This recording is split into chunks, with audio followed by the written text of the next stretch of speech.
endowment in a rural region is a critical component of what our future really holds for our nonprofit. It creates perpetual, reliable income for a nonprofit to be able to budget for, to base its operations on, and to expect annually for them to carry on their mission and their programs and their activities. I agree, and I think it gives the non-for-profits the confidence, and that they might be a little more aggressive, like we said, and do something that really steps out of the box a bit, because they know they've got that long-term comfort.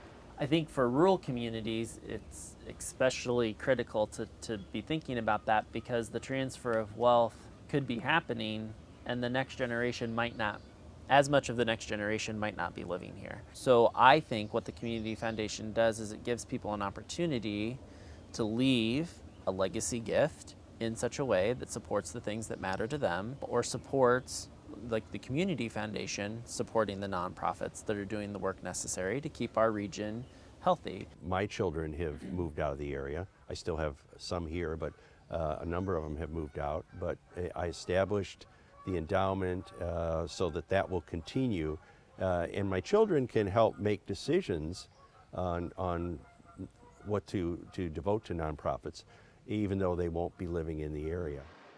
Very specifically, I think what we've been doing recently for communities outside of Galesburg proper is to really focus on allowing geographic areas to build endowment for themselves. And I think that over our last 15 years worth of history, I think what's happened recently with the community fund in Knoxville, the answer is yes, you can do it, and yes, it does make a difference. And it becomes quite a rallying point for the community. Everybody likes to see something physical, and so once that gets going and developed, it brings a lot of people together. So when we talk about being a credible leader that's measuring impact, I think that we need to celebrate the impact that we know that we've already had. You had mentioned earlier, what would this area be like if there was no community foundation? There would be millions of dollars that wouldn't have been invested into this region. There would be nonprofits that probably wouldn't exist. I'm glad we actually don't have to spend much time thinking about that. Yeah. I'm glad we get to spend more time thinking about what do we do going forward and how do we keep providing value. Momentum going. Yep, Yes. absolutely. Mm-hmm.